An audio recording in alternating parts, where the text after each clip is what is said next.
Really, I think, very interesting panel this morning talking about the future of the internet. And just so you don't get your hopes up or feel like you've been falsely advertised to, we're not really going to talk about the future of things like, what's the next YouTube? That's really applications. Richard might talk about what the next YouTube is, but really what we're going to talk about is the actual internet itself, the system that things like YouTube run on. Where is that going? Is it working well? What do we need to do about it, if anything? And what are the current debates about the whole issue? How are they playing out, and what's the right thing to do? And obviously in the last few weeks, this issue has been front and center in Washington with the issue of net neutrality and how the actual internet and the core network should be designed and structured. So what we're going to do is I'll introduce the four speakers, and then each of them will make probably just 3 to 5 minutes of opening remarks, and then we'll do a structured dialogue where I'll ask a number of questions, and we'll have a discussion among them, and we'll have plenty of time for comments and questions from you all, and we will end precisely at 11:30. So I'm going to start. I'm going to actually go in the order that we're speaking in, which is going to be this order. Let me start introducing with Richard Bennett. Richard is a research fellow at ITIF, and he focuses on broadband networking and internet policy for us. He has a 30-year background in network engineering and standards. He's been vice chair of the IEEE 802.3 task force that devised the original Ethernet hub standards. And I won't go through all the rest of these. Basically, suffice to say, has a long background and experience in network engineering and in policy issues related to it. Next to Richard is Charles Jackson. Chuck is a PhD in electrical engineering from MIT, where he specialized in operations research, computer science, and communications. He began his career as a computer programmer, and then at the Federal Communications Commission, he was special assistant to the Chief of the Common Carrier Bureau and engineering assistant to Commissioner Robinson. He was staff engineer of the Communications Subcommittee for the U.S. House of Representatives. After leaving government, he's worked as a consultant and a professor. John Paya is Chief Technologist at the Federal Communications Commission. He's also full professor at Carnegie Mellon University in the Department of Engineering and Public Policy and the Department of Electrical and Computer Engineering. He has a long background in technology as well. He's been a chief technology officer, technical officer of 3 high-tech startups, a member of the technical staff at SRI International, AT&T Bell Labs, and Microsoft. His research spans a wide variety of issues around communication networks. And lastly, Dave Farber, who's joining us by teleconference from Pittsburgh. Dave is the Distinguished Career Professor of Computer Science and Public Policy, also at CMU, in the School of Computer Science at Carnegie Mellon, and he holds secondary appointments in the Heinz School and the Engineering Public Policy Group. He retired in 2003 as the Alfred Fittler Moore Professor of Telecom Systems at University of Pennsylvania. In 2000, he was appointed the Chief Technologist at the FCC, so John is filling his shoes in a long tradition here at CMU, Chief Technology Advisor. He's also a trustee of Electronic Freedom Foundation, Electronic Frontier Foundation. He's a fellow at ACM and IEEE. So with that, I think that is it. We'll get started. Richard, do you want to kick us off here and with a few remarks, and then we'll go down the line. Okay. We want to talk about the future of the internet and how the technology is developing and how, to some extent, the regulatory framework needs to work in order to accommodate the growth. But I can't talk about the future without talking about the past. So just briefly, just so we're all on the same page, the internet was designed in the early 70s when semiconductor technology was much more primitive than it is now. There's approximately 2,000 times as much processing power and memory in this device as in the original host computers that formed the internet. Just to give you an idea of the kind of design compromises that had to be made in order to get the system to function. Yeah, but they were shared by 12 users. And it was a private system. You couldn't use the internet in the 70s unless you were pretty much a graduate student or a professor or a government contractor at certain elite universities. Of course, a radical change came in the early 90s when the World Wide Web was invented, which kind of gave normal people a reason to want to be on the internet, and the opening of the system to the mass public, which brought both good and bad things to it. And I think where we stand today, we're on the brink of an even larger transformation in the internet than the one that we experienced in the 90s. And I think the thing that's going to actually drive that for the most part is wireless. We have a number of challenges on the internet today which we don't hear so much about because so much of the sort of public dialogue about the internet is conducted between cheerleaders. But in the engineering community, we're aware of the fact that we're running out of addresses for the internet protocol that we use now, version 4. Which is sort of like what would happen to the telephone network if all the numbers that could possibly be assigned were assigned. And you can't make internet addresses longer without changing the very structure of the protocol. So there's a new version of internet protocol called version 6. We skipped 5 for some reason, which will accommodate more systems. But while we're in the transition, as we approach the transition, there are signs of tension that are going to affect the stability of the network. One of these is the number of routes on the internet. Packets are routed from one end system to another through a mesh of intermediate nodes. The way the internet does that is fairly basic. And the number of those routes that have to be exchanged by routers is growing at a rather alarming rate, and there's a limit to how large that list can be and still allow for high-speed switching. And one of the problems there is that Moore's Law, which has been the salvation in many ways of the internet for the last 30 years, really only applies to mass market semiconductors. It doesn't apply to the kind of specialized components, static RAMs, and associative memories that are used in routers. Traffic is growing at a rate that's fairly consistently grown at 50% a year for about the last 10 years. It may be growing faster. It's sort of hard to tell right now because the major publicly available studies about traffic capture statistics from public exchange points. And there's a rapid growth in private peering, which is an alternate way of interconnecting networks that isn't measured by, for example, the Minnesota Internet Traffic Studies. People that operate the facilities that do that will tell you that it's growing at a rather astonishing rate. So one of the growth challenges is right now there are about 1.6 billion people who use the internet, but there are about 4.5 billion people who use wireless phones. As the 3 billion plus wireless phone users who are not currently on the internet join the internet, that's going to bring, well, it'll complete the address exhaustion. It's going to bring us it's a completely different pattern of use. There are an awful lot of CPUs in devices like cars and home entertainment equipment and home electronics that aren't currently connected, but as we all know, those things are getting connected. And there are the ongoing issues around security, spam, denial of service attacks, viruses, which are not resolved. I mean, there's a lot of sort of bailing water that's involved in trying to keep those things under control. I wrote a paper for ITIF called Design for Change, which is sort of a technical history of the internet as well as an attempt to highlight some of these technical issues that you can get from the ITIF website if you want more detail on that. So there are several important trends. Machine-to-machine communications, which is called the Internet of Things. Obviously, we know there's a lot of video moving to the internet. There's a need for low latency services, but I think wireless is actually the biggest thing. And I think wireless is going to demand that we kind of think about how the internet, the service model that the internet has, which is kind of the degree of control that the end user has over how packets are delivered through the network needs to be revisited. Because the diversity of applications on wireless devices using wireless networks demands a more precise degree of control than what we have on the wireline internet today.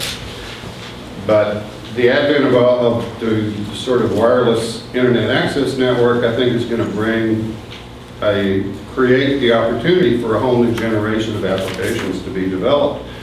And we're starting to see those emerge today with applications that run on iPhones and similar devices that have location awareness, that you use your GPS to know where you are and can tune you in to people that are in the location where you are, to places that you might want to visit, to shopping opportunities. I mean, there's just sort of enormous vistas for location-aware services, provided that proper security is developed, which, it will. In order to accommodate the wireless uses, of course, there's a spectrum problem, especially severe in the United States because the government hasn't released as much spectrum for wireless phones as they have in Western Europe, for example. There are some emerging wireless technologies that make that perhaps less of an issue, like beamforming, but that's still pretty much a paper tiger. We haven't really worked out the details of how to employ beamforming in networks that are structured the way the internet is. Perhaps some bandwidth brokering and bartering. Some of the more exciting wireless applications actually just sort of dispense with the whole keyboard screen method of user interaction and use voice and gestures instead. Near-field communications, some of them employ multiple communications modes at the same time. They're enhancements to social networks, and they integrate all of your preferences, calendars, the social graph of the people that you know, and in many cases, the goal of these applications is to create serendipity. What's that? It's like if you go to Facebook and you see things written on your wall that you didn't expect to see, but they're interesting to you. And so it's having information come to you as opposed to the kind of mode that we have now where you go to Google, type something in to go find the information.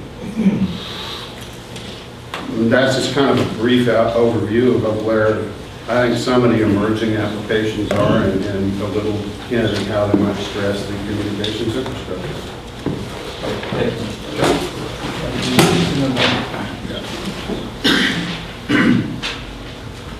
There are seats in here also. Grab it.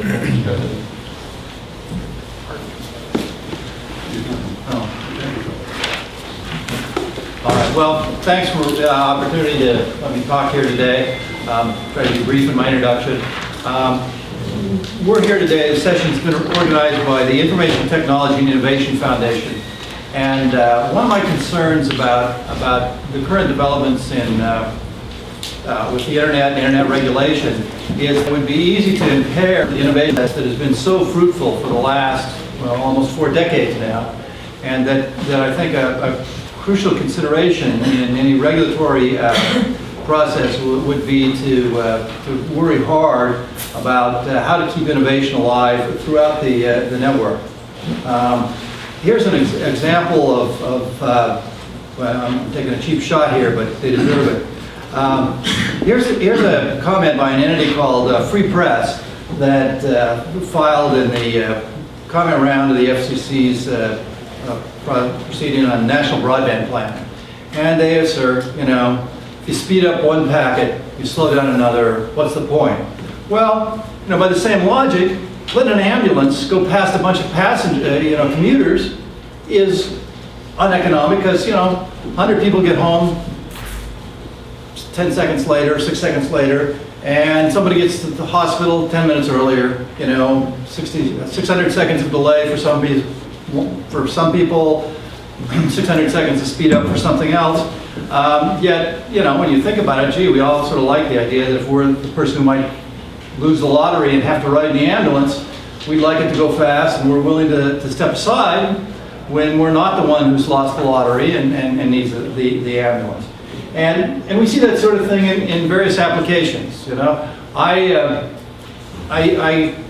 use Vonage for my phone service, and I would like to subscribe to an internet that gave my voice service priority over bulk downloads of files, things like BitTorrent.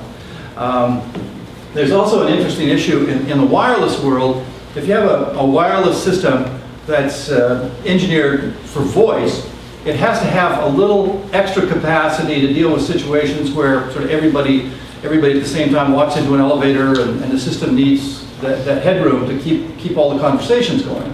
But most of the time, it doesn't need that reserve capacity. So if you're willing to accept a priority world, well, you can say, I can support all the voice users and then take that leftover headroom when it's not being used and provide a data service that has a much worse latency than it would be if you were just running everything at the voice rate. But it's useful for all kinds of applications like web browsing. And if you impose a rule that says all bits have to be treated the same in that wireless network, you can have one of two outcomes. You can either say, well, we'll keep the voice system working and we'll keep that reserve capacity idle, or we'll use that reserve capacity and the service will no longer be useful for voice. But you can't have both. Another observation, just for some context, and again, this gets back to my worry about innovation. Prior to the FCC's adoption of its Computer 2 rules, there were at least two firms that offered email as a tariff service. Telenet and TimeNet, I think there might have been one other. There were, Telenet was a company that was much like the ISP, and it provided services with FCC tariffs under regulations called X.25. And I know of at least one case where a company that had a service that was basically provided over their own email service had, with dial-in modems, had prepared an FCC 214, an application to be a common carrier. They prepared a device for their lawyers and they had it sitting there so that if the FCC said, well, what you're doing is really telecommunications, they could say, oh, sorry, sir, here you are. And clearly the threat of regulation created, in this case, it created uncertainty for an extra cost for somebody who wanted to bring a new application, an email-based application to consumers. And I think, I understand pretty well the history of CI2 because I was involved with it both when I was at the FCC and when I was working on the Hill. And sometimes the history doesn't match my memory, but maybe I'm getting old. Hey, Chuck, you just want to explain what CI2 is? That's the FCC's Computer Inquiry 2, where in that, when the FCC adopted those rules, they said that the tariffed email didn't have to be tariffed anymore, and that Telenet had to say, whoops, sorry, we'll offer it on an unregulated basis. And it drew a line that said that value-added services, people who bought telecommunications, packaged and resold it as like ISPs or people who provide email services, weren't going to be regulated. And I'm quite confident that many of the people who developed and pushed for those policies were really concerned about the issue of freeing up innovation and making sure that people who provided telecommunication services weren't treated like railroads. And it was very successful. And this is just sort of an observation, goes to some of the stuff Richard was talking about. And there's an important issue, which is controlling congestion in the internet. How do we keep the internet from collapsing under an overload? It did that a number of times in the 90s. Of course, it was minute compared to today's internet, but nevertheless, it was real concern. And the way it works now is everybody promises to be a good citizen. And it's sort of like, I don't know, everybody promising to drive on the right side of the road, but no traffic laws saying you have to do that. And this works pretty well until people start violating it. And we now have applications out there, BitTorrent, which is a peer-to-peer transfer system, which sort of, I'm not trying to badmouth the BitTorrent guys. It delivers a valuable service, but they did put a little feature in there that lets it sort of give more than its fair share of capacity. It doesn't follow the honor code. Similarly, there's a web browser called Firefox. Actually, as it comes out of the box, it violates the rules a little bit, but you can adjust it to violate them a lot. And I tried to find out if I could do this in Microsoft Internet Explorer, and I couldn't find the setting in there, but I'm not going to say that it doesn't violate it too. I just couldn't figure out how to set it up that way.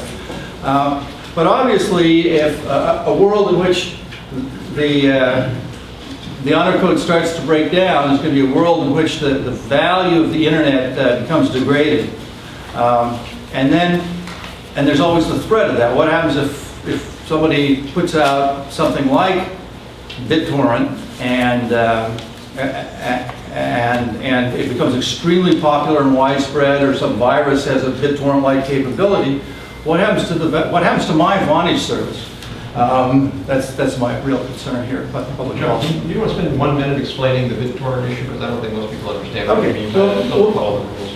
BitTorrent is a software package that allows file sharing. So, if you have a file, you want to make it available to others, you can perhaps download it from somewhere.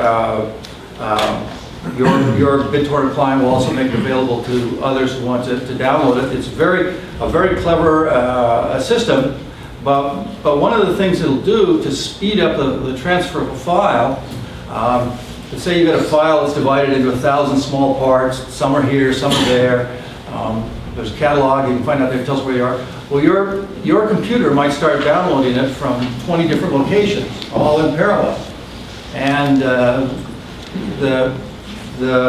under sort of the honor system of the internet, you're supposed to only download sort of one path at a time, not 20, so that when congestion occurs, you back off the same as everybody else. If there are two people trying to download at the same time, they roughly divide the capacity in half. If you're running BitTorrent and you're competing for capacity with somebody who's obeying the honor system, you might get 90% of the capacity and they get 10% of the capacity. Now, at 2 in the morning when nobody's doing anything, something like BitTorrent delivers a lot of value and doesn't create harmful effects for others.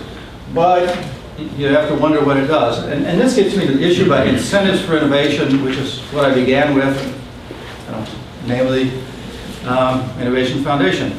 And that's a concern about what are the incentives to innovate going to be under future regulatory environments. And I think we should think very hard about this. If,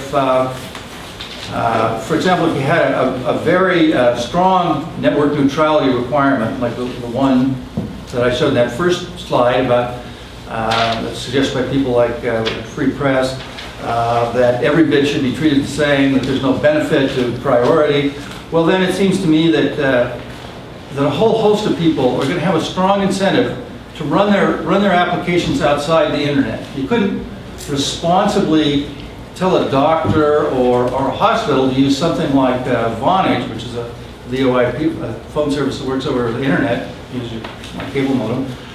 You couldn't responsibly tell a doctor or a hospital to switch their phone service to something like Vonage in a world where there isn't some kind of built-in protection against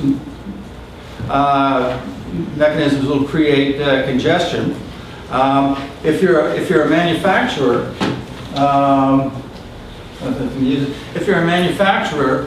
are you going to say, well, gee, if I can build a product that works better but isn't really an internet service, am I going to have a bigger market for it because it has features that regulation has denied the internet from providing?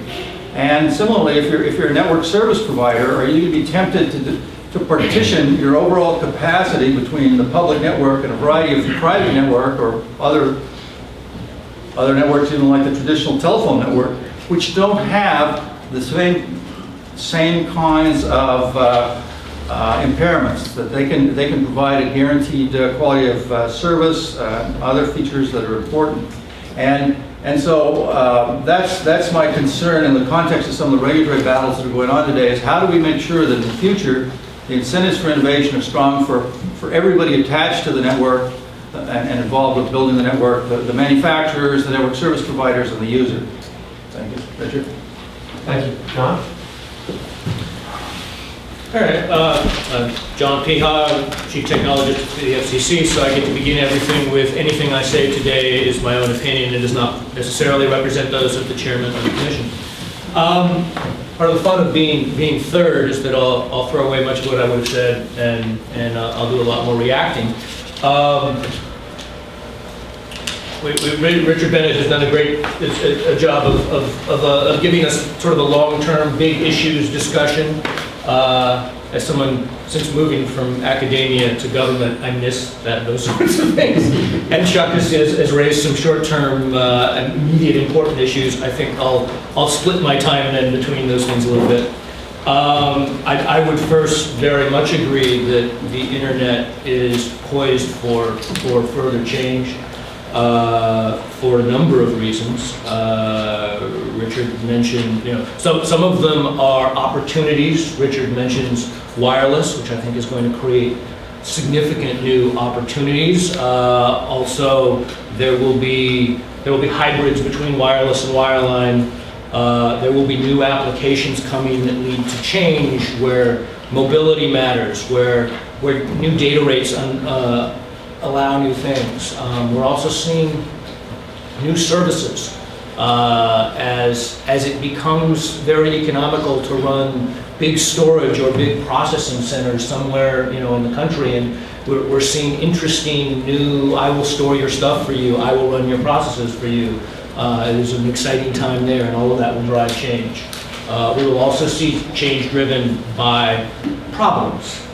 And Richard points to the address space, which is running out at a frightening rate due to the limitations of IPv4. I would also suggest that a number of security issues are not getting easier, and they're not going away all by themselves, strangely enough, and that is going to drive some change. If I want to launch an attack, I might try and get a botnet. I might try and control lots of computers around the country so I can launch an attack. Think how much fun that's going to be when the computers I can take over are connected to fiber to the home. So these problems aren't getting easier, and we're going to have to make some changes to deal with them. I also think there are some smart people thinking about new ways to change the infrastructure in interesting and exciting ways. So I am looking forward to more innovation. I can't tell you exactly where it would be, or I would have put my life savings there. Actually, the FCC won't let me anyway. So. To move it more to immediate issues, I should say a little bit about the Open Internet Initiative and maybe some of the issues that Chuck has raised. First of all, as you know, we have the FCC has a new notice of proposed rulemaking out that's called the Open Internet, intended to make sure that users can use the applications, access the content, and use the devices of their choice. Also to promote transparency so users know what they're getting, preferably even before they pay for it. We hope that this will protect consumers from unpleasant surprises. We hope that this will promote significant competition and create a level playing field. We hope that this will encourage innovation, and I believe rules well constructed should be able to do all of those things. And that's the high level discussion, and of course that's where the easy part is. Some of the hard part is in the details,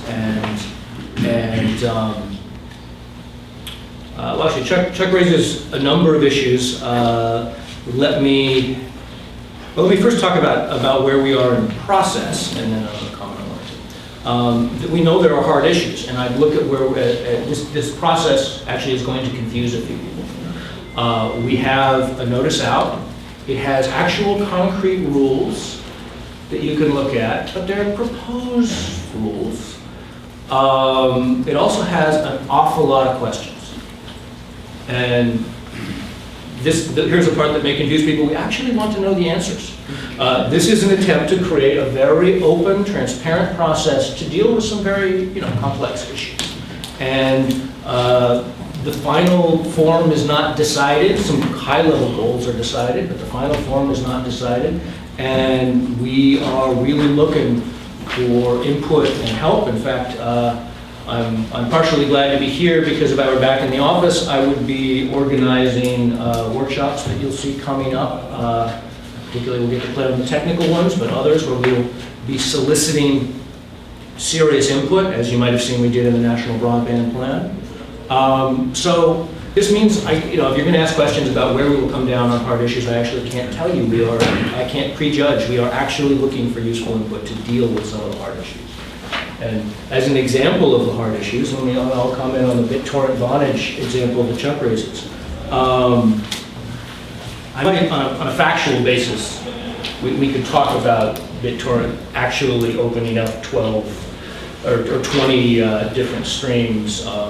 Long before I came to the FCC, I used network monitoring tools. I actually watched BitTorrent, and you could construct it to do that. Actually, if it's out of the box, it hopefully is a little kinder to the network than that. It doesn't have 20 active, and they're doing their best to try and reduce the impact. But you are right in general. One could construct applications that do everything you say.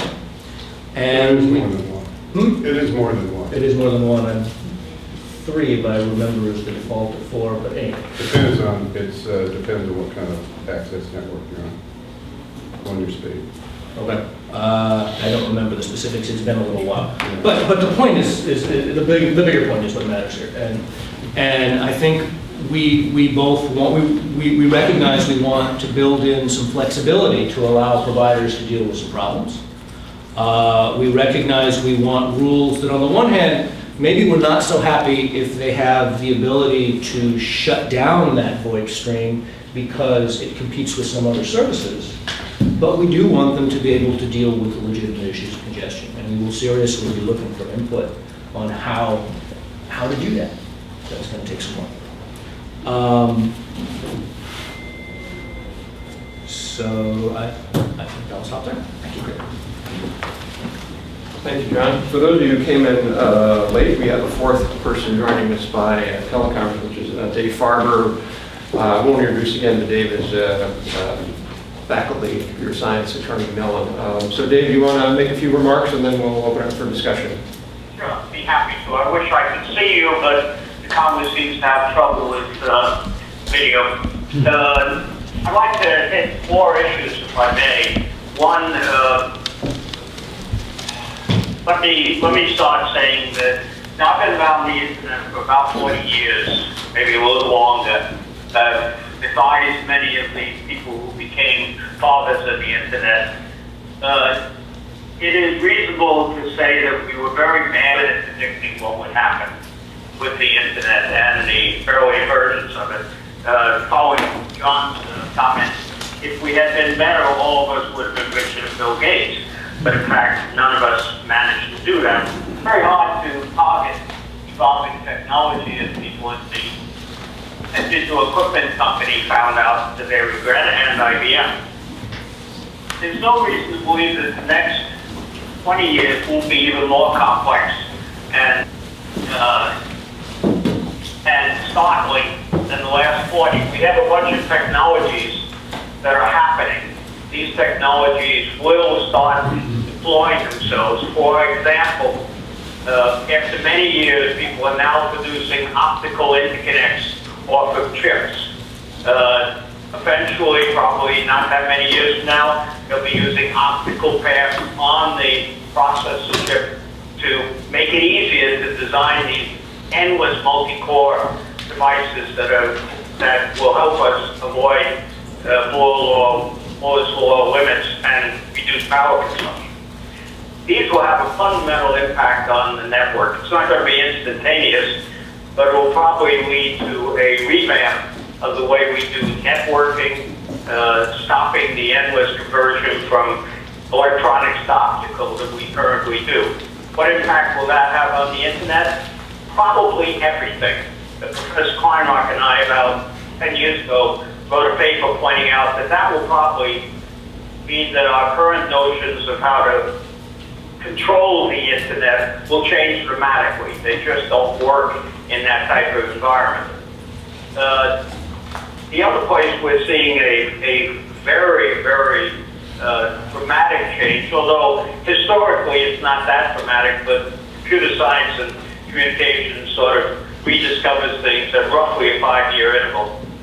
But the cloud computing is going to be, one way or the other, a very important future way of deploying computing services. It's not going to replace the PC, but it will augment the PCs to the max. That has real impacts on the type of load that the network receives and the requirements for priority, for latency, for all those problems. Much of that traffic will want to go over the wireless world.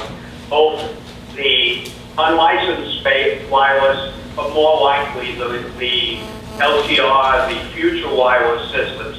It's beginning to happen in other parts of the world. In a funny way, the United States is left behind in many ways in the wireless space.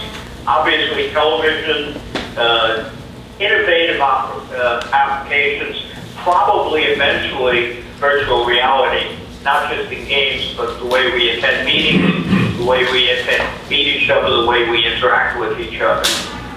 Reminds me of a book I read many years ago called Snow Crash. If you haven't read it, it's well worth reading. This dramatic change in the way things are done has been fairly successfully attacked over the years by an organization called the Internet Engineering Task Force, a worldwide cooperative group of people who get together not to set standards, since legally it's hard to talk about standards, but effective ways of doing things. And its underpinning is demonstrated before we say it's good. So it's quite different than most standards organizations where it's follow our instructions and then see if it's any good. That's been very successful, probably more successful than any standards making organization in history. We don't want to preempt that in any way, and yet realize that United States rules and regulations, which might change the rules on using the internet, are going to be very complex in an internet arena. I've written several papers on that, talked endlessly on that. I'm not going to repeat themselves. It's a complicated world, again. It's complicated even for those who have been around the internet for 40 some odd years. I think I got my first account in 68, so it's 40 years ago. The problem when I was chief technologist at the FCC, and it hasn't gotten any better, is that technical talent within government is in short supply. The FCC, when I was there, had a handful, maybe two handfuls, of people who understood the internet at a fundamental level. And yet many of the decisions that have to be made, even when you gather the facts from outside, you'll get yes and no for any point you raise in the technical arena. And you need a crew of people who understand the technology and are operating in the technology to be able to make those judgment calls or recommendations to the commission. That's why we have John, Dave. One person can't do it. That's why he's saying that there's a deficiency. That's right. No, by the way, there was a long period of time when we didn't have a chief technologist, effectively. That should never happen. One of the things I recommended a long time ago, and it's hard to get anything to happen in Washington, is that there be a requirement for a technically aware person on the staff of each commissioner. So that commissioner has the mouth towards their ear of where the technical reality is. Again, when I was there, even on the Hill, and certainly in the FCC, there was a lack of an effective path of doing that, other than how much talking I could do, and a couple others, Dale and Doug Sticker, but that's a small set of people. We need a lot more in Washington as a whole. I would speak a little bit of the wireless space. There are a lot of problems in wireless. Bandwidth is one of them. When so-called cognitive radio, smart radios that sort of try to hide their information, not from law enforcement, but hide it from licensed carriers, when that can effectively be used. Right now it's a toss. There are some ideas, but they run into problems. That will help, but there's nothing like bandwidth to solve the problem. There are some people who claim that there is bandwidth out there, especially in unlicensed bandwidth. There's also a lot of bandwidth that's not used but licensed. We need a revamp of the spectrum policy, and that's something that has to be led by technical people. Not decided on necessarily, but led by technical people, since they're the ones who know what the answers are. I wish the technical answers are.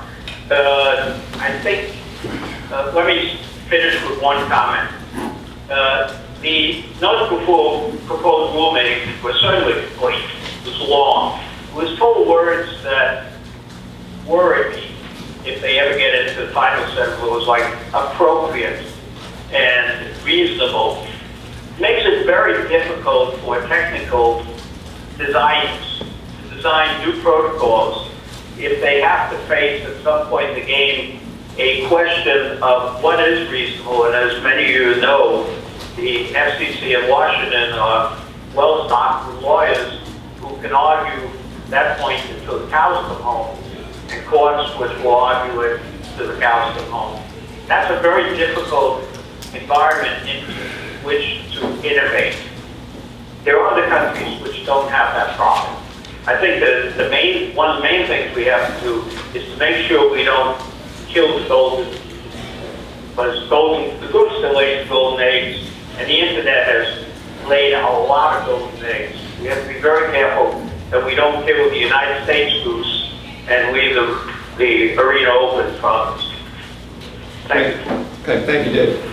I was going to ask a lot more questions, but we went, I think, got answers to some of them. So I'm just only going to ask maybe 2 or 3 questions for the panelists, and I really want to open it up to you all. But let me just start by saying, I think one of the reasons this debate is so heated is because there's one group of folks who are legitimately concerned that there are going to be anti-competitive actions on the network itself, that somehow networks could evolve in a way that could result in anti-competitive behavior or anti-consumer behavior. And that's a legitimate issue to raise. I'm not sure how likely it is to happen, but it's certainly a legitimate issue to raise. We certainly want the ability to have innovation on the edge. There's a whole other group of folks, I think most here would argue, I'm not going to put you in any category, John, who would say, wait a minute, we also have to worry about innovation in the core. That if we design a set of rules or regulations that restrict innovation in the network itself, we're really going to be in trouble because the overall system has evolved and innovated over the last 40 years, and as Richard and Chuck and others have said, needs to do so in the future. So that's, I think, kind of the high-level issue, and it's one of those where we can't just focus on one piece of it only. We have to be focusing on all of it. So let me start by just asking a question that basically the traditional consumer internet service is a best effort service. Does somebody want just to sort of explain that to folks, what that means, how that differs from, say, what a business might get, and what that restrictions, whether that places restrictions on what we can do? Richard, you want to start with that? Yeah, the term best efforts is a term of art in network engineering, and transfer of a packet of information is undertaken without any guarantee of a delivery time or quality of service. So it's kind of a buzzword defined in terms of another buzzword. So it means that when you're on a consumer internet account, all packets are treated the same by the carrier. So even though they may not have the same value to you, the consumer, they're all handled in the same indiscriminate manner by the internet service provider. And in fact, it seems to be a goal of rule number 5 in the proposed notice of proposed rulemaking that method, which is sort of an accidental feature of the way current internet service access accounts work for residential users, that should be enshrined in law. Commercial internet accounts don't have that limitation. There are service level agreements that are negotiated between businesses and large institutions that contract for internet service that allow for differential treatment of different kinds of packets, and those kinds of systems are routinely used, say, within a corporation that has multiple campuses. If they want to do voice over IP, then they have a mechanism whereby they can mark their voice over IP packets, increase the priority of them, and make sure that they have better quality than, say, web surfing does, or file backups, other activities that don't have the same time requirements. Because with a voice over IP packet, if it doesn't get delivered, within 200 milliseconds, then the quality of the call is degraded. So one of the things that would in fact enhance the utility and increase the competitive landscape would be if residential internet accounts had access to the same degrees of freedom and service level discrimination that commercial accounts have. So if we want to have services that over-the-top internet services or voice and video that compete with, say, the carrier-provided triple play components for cable TV-like service and telephony, those over-the-top internet services need to have access to the same kind of quality of service that carrier-provided services enjoy today. And there's a loophole for those called managed services where they can continue to operate. So I think this is an example of how a rule can be written with the best of intentions that has an effect which is in fact 180 degrees opposite from what the intention is. And this is the sort of thing that happens when people rush into rulemaking without really understanding the technical underpinnings of what they're trying to regulate and say all packets are equal. Well, they're not in reality. I mean, they don't have, not all of the packets I transmit on my home internet connection have the same requirements in terms of time, to me. Anyone want to add to that? I mean, obviously, there are a variety of services out there that consumers care about that do require this kind of priority, and we see how the carriers have tried to meet those needs. If you look at cable television, I mean, it's possible to imagine a world in which your digital TV was offered by, but instead, the way cable is you have one kind of the same cable right next to some capacity that's devoted to internet access. And the protocols are a little bit different, and so the FCC can't say, well, you're not treating all packets the same because the TV isn't going on the packets. And if you'd integrated the two, you could get a little bit of engineering efficiency out of it. Similarly, in the ATM world, I'm sorry, in the DSL world, the telephone industry world, the standards were built for DSL so that if you wanted to provide integrated access over a DSL connection, it used an underlying technology called ATM that does have these quality of service techniques, and you could build a terminal that used the DSL connection and it gave voice priority over the internet access. And that's a technical capability that's there. I'm not aware that it's used, but it seems to me that what happens if you have incentives, if you have a world in which there's either a rule that says all bits have to be treated equally, or almost as bad, a world in which you don't quite know whether that's going to be the case, but there's some probability it is, and you're facing that uncertainty, because you're not supposed to do anything that's not reasonable. Well, in a world that's not where you're worried about whether what you're doing is reasonable, if you partition your networks and use separate technologies, it's going to be real hard for the regulators to say that what you're doing is unreasonable, particularly if you're using legacy technology. John? Well, first of all, let me push back on the question. I believe very strongly that we need innovation at the applications. I believe very strongly that we need innovation within the network. I don't see any reason why one can't have a policy that encourages both. And I hope the FCC should, and the FCC could create such a policy so that they're not inherently at odds.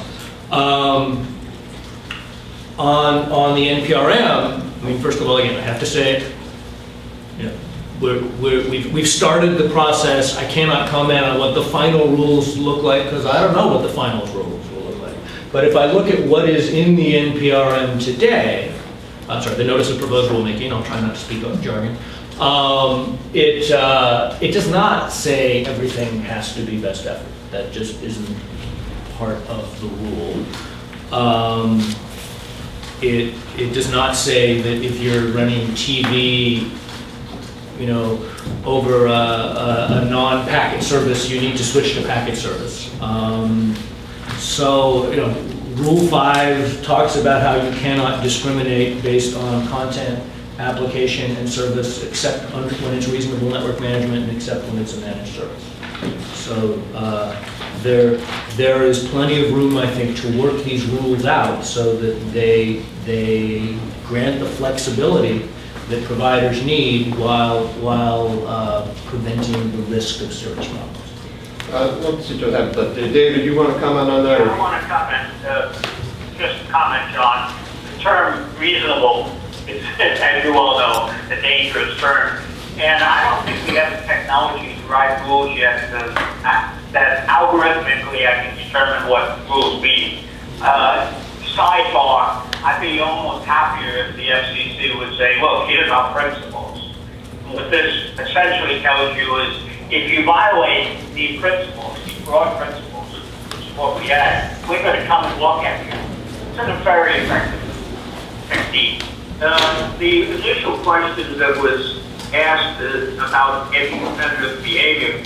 On January 19, 2007, Mike Cass, Dave Barber, Jerry Paul Haber, Chris Yo wrote an op-ed in the Washington Post, which basically said that we have a good set of mechanisms called antitrust and federal trade rules that can be used in that, and you don't have to build another mountain. At least recognize there's a mountain there already, and you might want to trim some rocks on it. And the devil is always in the detail here. And I've seen that, I'm sure you have seen it in many, many cases. Especially just reiterating again, with a short supply of internal technical talent, which hopefully will be changed. John pushed it. It's going to be very hard to translate between technical issues and policy issues. And that's John's job, it was my job, but one person has limited time and energy, and I think we need more people to help. Let me related to this point. Can I just follow up? Sure. I mean, John Payo raised an interesting point there that the NPRM wants to permit discrimination, wants to permit positive discrimination so that applications that need better than best effort can get it, and applications that need less expensive than best effort can get it too. The problem is that there are indications that the direction in which the NPRM is going is that while it says it will permit that, it also bans the very means by which you can provide that particular service. So if we can't look at packet, source, destination, and content, then we can't use DPI, which is currently the only effective technology for classifying. Explain DPI for people. Deep packet inspection. If we can't look at packet contents and to figure out what kind of a packet it is, whether it's a voice packet, a video packet, or a web packet, then we don't have a well-accepted mechanism in the internet protocols today that would allow us to classify the packets so that we can then prioritize them correctly. And there's sort of a goal here to ban the sale of services to third parties that would allow, say, their video packets or their voice packets to get better than best effort service because it's felt that that's an inherently monopolistic practice. But at a technical level, it's something that costs money for network operators to do. They require it for their own triple play services. So selling that kind of an enhanced transport service to a third party, even Google, I think is essential to preserve the competitive landscape. Go ahead. A quick observation, John says he doesn't know what the rules are, but trust him, they're going to be good. and the question is, once you introduce, what has already happened to investment incentives? The Commission has created uncertainty over what the environment was 2 years ago. That's going to affect design decisions, capital investment decisions, decisions by service, by the people who run services on the edge. So now, we don't know how, it's very hard to measure what those outcomes are. Whenever you increase risk, you increase uncertainty, it raises the required return to an investment and makes investments on the margin that were profitable no longer profitable. So I think it's wrong to think that you have to worry about what the ultimate rules are. You have to look at what the uncertainty has done today to the investment climate. I don't want to put you on the spot, John. I appreciate it, but if you want to respond, feel free. If you don't, feel free as well. I'll respond. Well, I mean, this has been proceeding for 2 years. if what you're worried about is uncertainty, we could bring a little certainty. And therefore, this process would be good. I'm not saying trust me. Actually, what I'm saying is it's an open process. It's a data-driven process. Let's participate in the process. I object to people taking, saying that there is a problem because they can imagine a case where a bad policy would emerge. Well, other people can imagine a case where a good policy would emerge. And I think if we do this process right, we can try and find a good policy here. And so far, I think all the signs are good. I like the fact that we are talking about a data-driven process where the facts matter. Let me jump into a little bit more detail on one or two things. One is recently a number of folks who would be sort of on the other side, or not the other side, the side of acting on net neutrality. There seems to be some who would argue that there really shouldn't be any case for managed services or network management. And there are other folks who now seem to sort of come around and say, wait a minute, network management makes sense. We need to be able to prioritize certain packets, but we want to make that only happen by the consumer. So the consumer would have the choice of, I want to prioritize my gaming packets, or I want to prioritize my BitTorrent packets. Do you want to comment on that? Because I think there may be some issues. That sounds like the perfect solution here. You allow this, but you give consumers the freedom, and so there can't be any anti-competitive behavior. Technically, though, it may be a little more complicated. Yeah, I mean, I think that would be the ideal situation where it's totally up to the consumer to tell the network operator what priority he wants for the different packets. And I don't think it's a difficult thing to do from the consumer's perspective, because the application programs that the consumer runs are going to do that. So when you're running, Skype, it tells the network that it's a voice packet. When you're running BitTorrent, it tells the network that it's a peer-to-peer packet. There are some technical reasons why that's not currently the norm in the internet. It has to do with the fact that in the IPv4 protocol, there are 3 bits that can be used to signal to the network what kind of packet it is. And those tend to be reused by some of the network transit providers, the companies that actually say move packets between AT&T and Verizon, or Verizon and Comcast. The network transit companies like Level 3, Global Crossing, Cogeco, people like that will sometimes reuse those bits for their own internal purposes, because they're carrying kind of residential internet traffic, but they're also carrying traffic that's under strict service level agreements for private networks that happen to share the same set of optical pipes that are in the core of the internet. So we don't really have a well accepted, I mean, the ITIF would have to get on that and say, okay, issue a recommendation for how those bits are to be preserved. So in the absence of that, the only effective way that we can do that sort of on the incoming side is for the network operator to use deep packet inspection to classify the packets according to what the protocol is. And that's not something that should be too scary, because if you look back at the design of the original application protocols, even on the ARPANET, like FTP, John Postel designed a header for FTP that actually has the ASCII characters FTP in every FTP packet to make it easy to identify the fact that it was an FTP packet. Because in those days, the networks wanted interactive terminal traffic to have a higher priority than FTP. And so, it was done for a reason. It's sound engineering. Dave and then Chuck. Yeah, just a comment. Talking about the whole transit network, this brings up another interesting problem. One can do what they want at the end. You put your rules, be they wise or unwise. But once it crosses into transit networks, it's going to be questionable whether the FCC or any matter can really control it. And there is a lot of stuff being done there under private agreements, peering agreements, under ways of trying to optimize the network. And so and networks which are private networks like Google's and Amazon's and Alchemy that sort of bypass the public version of the internet. It's a very complicated space in there, and it may be very, very difficult to do anything there So you may try to put rules on the end, but as soon as they exit the first mile, quotes around, into the core network, you may have real problems. Okay, Chuck? Well, just a thought. I mean, I like markets and I like consumer sovereignty, so I generally like the idea of giving that kind of user control.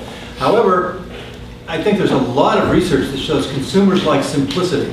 And if you sort of think about how would you implement it, oh, well, let's see, you're going to have 1 gigabyte a month of high priority and 200 gigabytes of low priority. And if you go over your high priority limit, then you're going to pay this much, but your low priority limit, and then maybe time of day pricing. And all of a sudden, you get something which requires an awful lot of consumer interaction in order to make it work right. And you know, simplicity is a virtue too. And I mean, that's one of the advantages of best effort. And that's one of the reasons best effort has been so successful in things like local area networks and elsewhere. It was simple. You didn't have to worry about all this. And in a lot of situations, it works real well.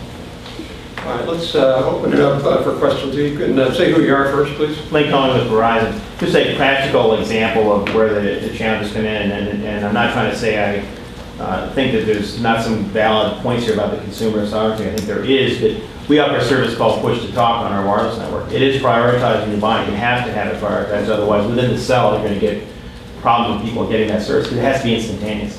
And I can't imagine how you could do that any other way than us saying it's going to be prioritized. Yes, ma'am. Yes, Patrice Lyons, I'm corporate counsel, CNRI. The principal, Bob Kahn, is widely given credit for work on the ARPANET and then the 3 network, which gave rise to the internet. The internet, in my experience over the years, going back to the Federal Networking Council, is viewed as a global information system.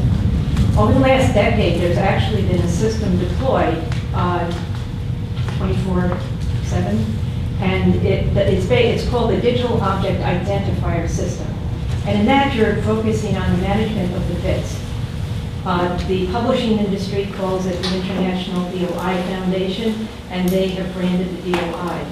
So instead of focusing on just having bit strings running on the net, you're actually managing the digital information itself.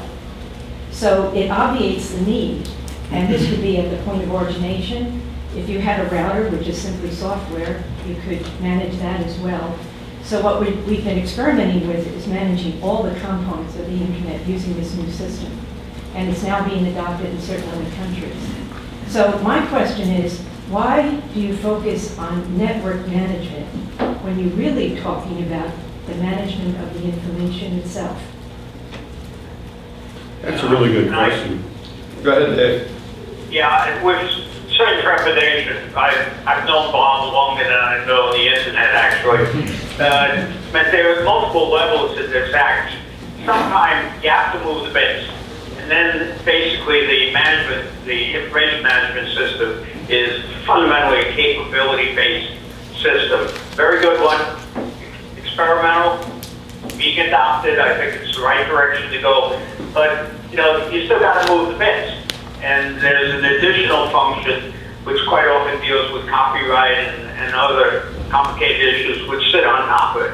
But if I, for argument's sake, try to move the bits the wrong way, you might not get the efficiency you hope out of the information management system. I don't think they should be tied together, at least not at this stage of our understanding. Remember, it's still a research problem. Well, actually, Dave, it's moved beyond research, and we're talking to folks, say, in the transportation industry, where you're using bills of lading, where you actually have to have the mechanics of the network itself involved. So it becomes way beyond just copyright. That's sort of the low-hanging fruit. Let me just make 2 observations here quickly. Dave, if I can interject. Chuck Jackson. One, my wife works as an editor at a place called American Psychological Association. And for a conversation within the last 6 months, I said something about DOIs. And she said, oh, DOIs are wonderful. We use them. They're so much better than using URLs as document references in journals. They just solve all the problems. They're great. And I was quite taken aback at how emotional she was about DOIs. But, you know, editors are that way. Wait till you see what happens if you reverse an I and an E. But the other thing is just talking about looking too far into the future. I'll just point out that I think if there's a paper by Larry Roberts who describes how when he was working at ARPA, he and Bob Kahn went up to to AT&T headquarters and tried to sell the internet to AT&T, and they said, "No, we don't need it." So Kahn is often a few years ahead of the rest of us. Yeah, but it's still an experimental thing, and we don't know the division. I'm not saying it's very, very good. But remember, it has to go through a growth period. It gets adopted, it gets used, and then we see where the good and bad points are. Completely agree with you, but don't try to get the two tied together. Personally, I don't think they do. But I'd be happy to have a long discussion with Bob. Maybe change my mind. Let's, yes, sir. Hi, Dennis Peterson, I work for Congressman Charlie Dent, and this question is primarily for Mr. Tan. Sorry to keep beating up on you, but one of the biggest concerns that we hear from the anti-net neutrality side is that it's a regulatory fix in search of a problem. So my question is just, why October 2009 for this notice of proposed rulemaking? What, if anything, why are we doing this right now, basically? Well, I mean, first of all, this is a process that's been going on the way for years. Mm-hmm. This is not something that started in October 2009. There's an NOI. There were questions related to it in the National Broadband Plan. There are questions related to it in various proceedings last year. There were 3 hearings last year, 4. I don't know. It's not new. And is it an issue looking for a problem? Well, we have seen problems. We have seen some cases. And we know that if you have a case where a profit-seeking company can maximize its profit by doing things that you might find not useful for the internet in general, and it is technically possible to do those things, then I think it's pretty safe to say that's their job, to maximize profit, that if they are given the green light, you're going to see them. So that's why we need to look at this issue and find a way to identify problems where those two things line up, where the ability to do things that we would find counterproductive and the incentive to do things that we would find counterproductive are aligned. John, I hate to disagree with you, but I don't usually. But I think the number of cases that I can find are 2. That's a small number. And they were rapidly resolved just using the principles, although one of them is still in the courts on jurisdiction. The other thing is, and I'm sure you have had long experience advising companies, and I think it's a little bit too limiting to say that they just worry about maximizing profits. They usually have some set of principles themselves, depending on the company. And a lot of the technology companies, do no evil, which is Google's. I assume that we'll see in the future, but I assume that overrides the tendency to want to maximize their profit. Go ahead. Well, You don't have to. no, I will. I mean, the case you referred to that's still in the courts, one could argue whether that was something that was quickly and easily resolved or not. Shall we elucidate the audience and say, Yeah. 2 cases, Dave, I assume you're talking about our Madison River and Comcast? With Comcast, who ceased to do what they were criticized for doing. I have publicly said that it was a stupid thing to do. I said that the other day in Washington, and I still say it.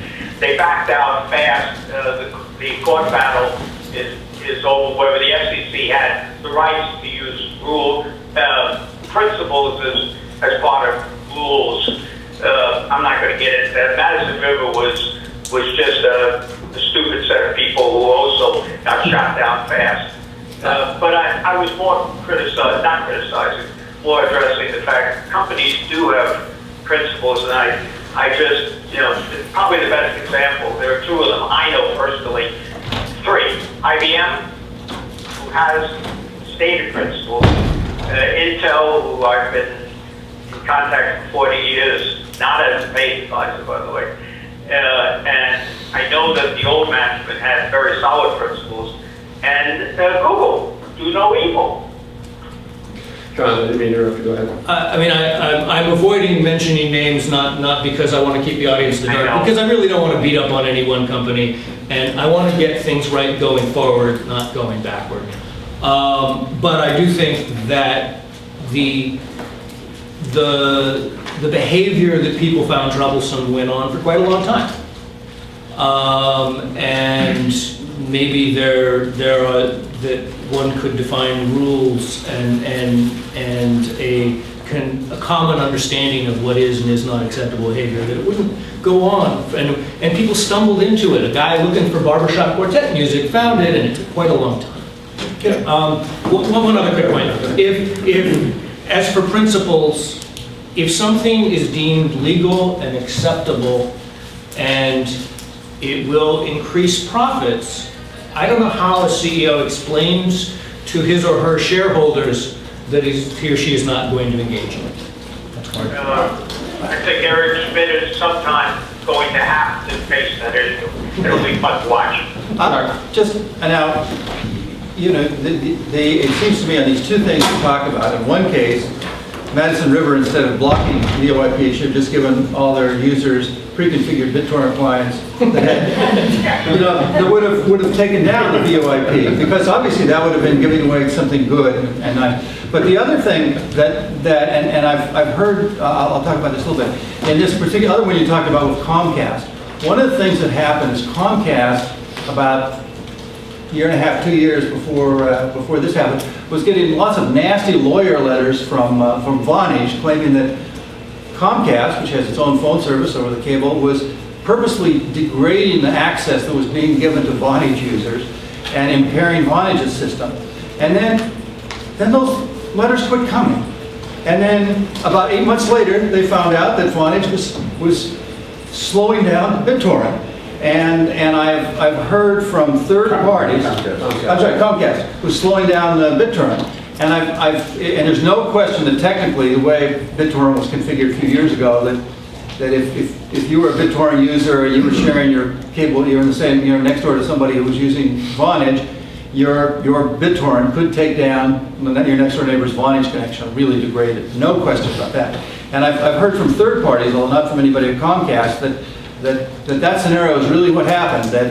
That Comcast went out to find a fix to the problem that BitTorrent was causing to their Vonage customers, and they rolled it out. And somebody might say, well, it would have been nice if they just put a little thing somewhere on their website saying, here's what we're doing, a transparency issue that I think a lot of people would think is quite a reasonable issue instead of just doing it in the background. But you know, I see from what I know about the history, and I'm not positive that what I just recounted is correct, but it's certainly plausible, that by blocking BitTorrent as they did, Comcast made service for everybody else a little bit better, and they enabled an application, a third-party application, Vonage, that actually competed with one of their other applications.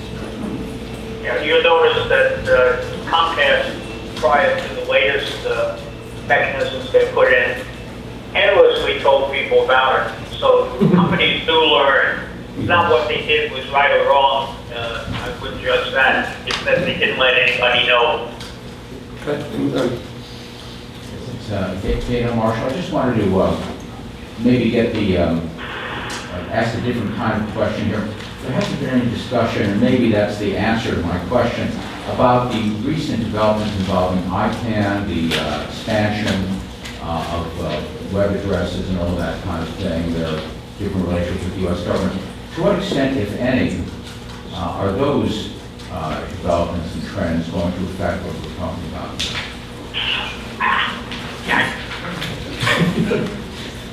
Should we all run for cover on that? Go ahead, Dave. Okay. Now, ICANN is, to put it mildly, an evolving organization. They're international. Up until recently, they had arrangements with the U.S. government. They've now become a freewheeling organization.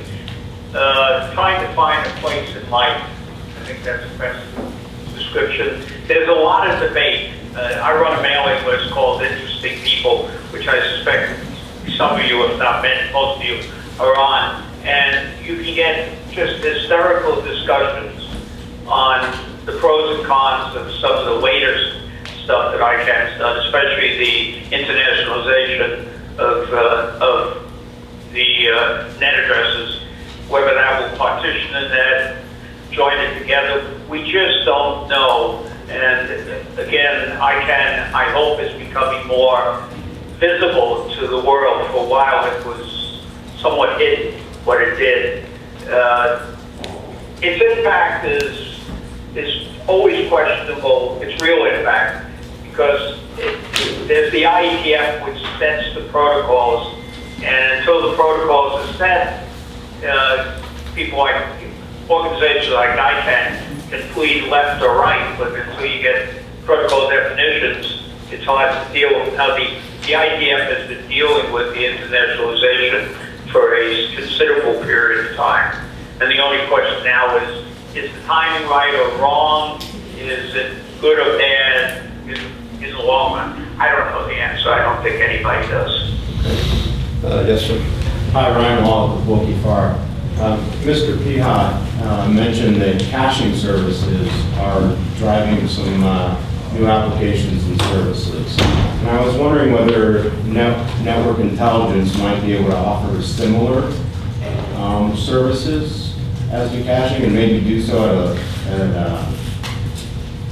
at less cost to application and service providers. And also, if that is the case, is there any concern about a network operator doing so as opposed to going through an Akamai or another caching service? I guess, well, first of all, I think when I talked about centralized storage, I was thinking of things like cloud computing more so than caching, although unquestionably caching is also an important piece of the puzzle, and interesting things have been happening in that space in the last couple of years. So I'm sorry, and with network, I didn't quite understand whether with network intelligence. Well, I didn't know if you could you do it in the network? Could you sort of network intelligence provide the same sort of functionality as a server farm, as local caching, instead of having to go through these huge server farms, which I would imagine cost quite a bit? I mean, in a sense, that's what a content distribution network does, right? And it means that instead of going back to the centralized source, I have mirrors of it, or at least pieces of it, scattered all over the country, hopefully one close to me, and that decreases network traffic, and it so it takes traffic off the backbone. It also allows greater communication between me, or faster communication between me, the end user, and this entity, because it's close to me. I think maybe the question is that it kind of raises something that nobody's really brought out that probably should be mentioned, is that most of the discussion about network neutrality that's taken place over the last 4 or 5 years has really had a strong emphasis on content and websites. It's like you can't make my website faster or slower than somebody else's website. And what gets lost in that is that there's more to the internet than websites. You know, when we're talking about things like video streaming and voice over IP, Vonage and Skype, those are not websites, right? Those are different kinds of services. And so the question is, how do you do the same kind of acceleration for those services that content delivery networks do for content? So you can't cache a phone call, right? A phone call has to be delivered in real time. And the mechanism that does that is what we call an overlay network. So there are services like WebEx that's actually a private network that intersects the internet at multiple points that allows people to have high quality of service for conferencing. It's especially good for, say, distance learning and for lectures and things where there are multiple video streams that actually have to be exchanged in order to make a certain event happen. And that's the way they do it, is with an overlay network, which is something that in the intersection between the overlay network and, say, the commercial, and it's typically the commercial account, so you don't have service level agreements protecting quality. But if you wanted to extend WebEx to the home, then WebEx would have to have a deal with internet service providers in order to sort of preserve the quality of service on the last hop.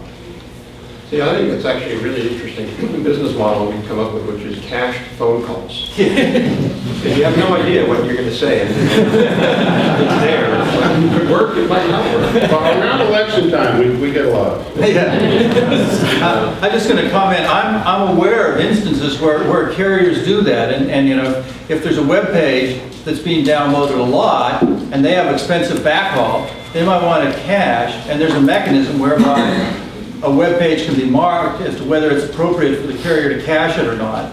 So carriers can and do that. The thing about the content delivery networks is that the carrier may not care much if there's a particular web page that one customer can get real quickly, you know, and so you need things like Akamai or lots of connections to Microsoft network or the Amazon network to give those individualized inquiries high quality. But if you have something, you know, like the score of the World Series game that lots of people are downloading, the carriers do have the option of saying, well, I'll cache that for 5 minutes and serve 20 people, and networks do that, and it's my understanding they do that. Yeah, but it's always extensively in fact. Okay, I think we've got time. I see 3 people, and we have 6 minutes, so if everybody keeps their questions short, we'll go right here, and then we'll... Jim Partridge, NCTA. Following up on content delivery networks, should they be subject to the 5th principle? And aren't they picking winners and losers and getting data to people faster?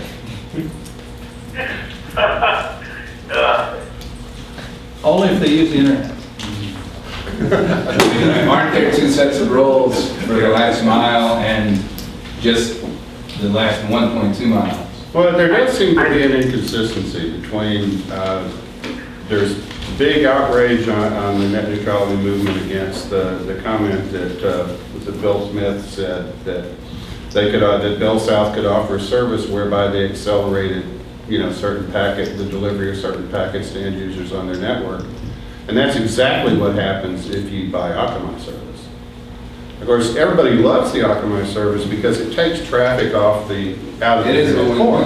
I mean, it actually makes the network run a lot more efficiently, and there's a huge movement in that direction. As you know, there's more video on the internet. It's the only practical way to handle it within the protocols that we have right now is to distribute multiple copies on these content delivery networks and then, you know, deliver them over really short paths. But it has the effect of accelerating that content over content that all comes from, you know, the server in some college student's dorm room at Stanford who wants to be the next Google. I mean, it's a fact. It's not a level playing field. So the idea that the internet is today or has ever been or will ever be a level playing field is just a myth. It's like unicorns. That'd be great if that were true, but you know, it's never been true and it never will be true. Okay, let's go here and then here. Identify yourself. I'm sorry. I'm Costas Torres, George Washington University, Montgomery County, Maryland County Council. You mentioned the honor code that kind of held things together. Just a layman's question: is there still an honor code? I'm kind of. Oh yeah. I mean, and luckily it's built into things like the Microsoft operating system. The tragedy of the commons, nobody has mentioned yet, is kind of a very compelling argument to give support to the honor code. But at the same time, we've heard about intent for profit and capability for profit, which is another side of the argument. Maybe we need an ethicist, not a technology kind of panel, because I don't see an easy answer.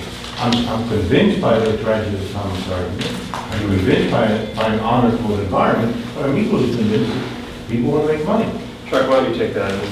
Okay, well, I mean, the honor code works for a variety of reasons. One, basically, all the manufacturers embed it in their equipment or their software in various ways.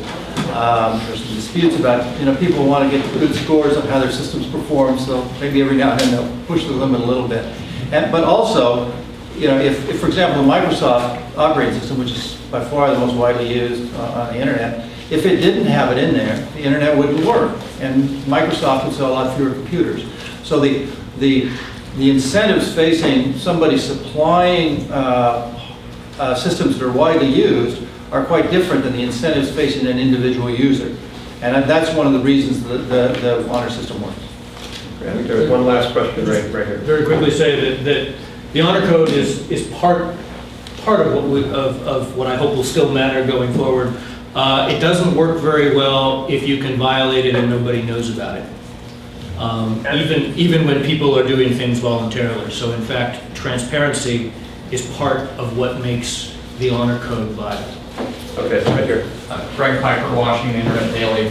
Chuck, I think you mentioned something about the Firefox browser actually violating this honor code.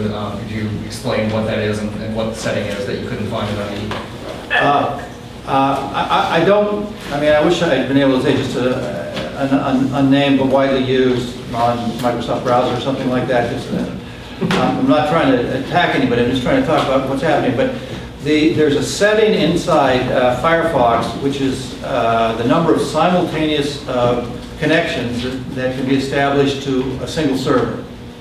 And if I recall correctly, there's an RFC out there saying maximum should be 2. I think the default in Firefox is something like 6 or 8. And I think you can set it to be either 16 or 64. I'm sure it's at least 16. It's like a factor of 8 over the honor code recommendation. And I wasn't able to find the same setting in the Microsoft software, but that doesn't mean it isn't there. It means maybe I didn't look long enough. And there are similar features in some other software, so it's not the only one. Okay. But when you download it, it cheats just a little bit. Okay, there we could actually have another hour-long conversation of what does that all mean and apply in terms of policy. I will say there's ongoing work in ITIF to correct that. The fact that the internet congestion control is in TCP is actually the wrong place in the architecture to put it. It should be in IP. And there's an activity within the ITF that regards the current situation as a bug and is trying to replace it with a better system. One candidate is something called explicit congestion notification feedback. Just, for the record. So there's going to be a meeting on that at the next ITF in Hiroshima to discuss that system. It's been under discussion for quite a while. For that, I want to thank our panel. I really want to thank John for being a good sport here and taking hard questions and giving great answers, and also Chuck and Richard and Dave. So please join me in thanking them.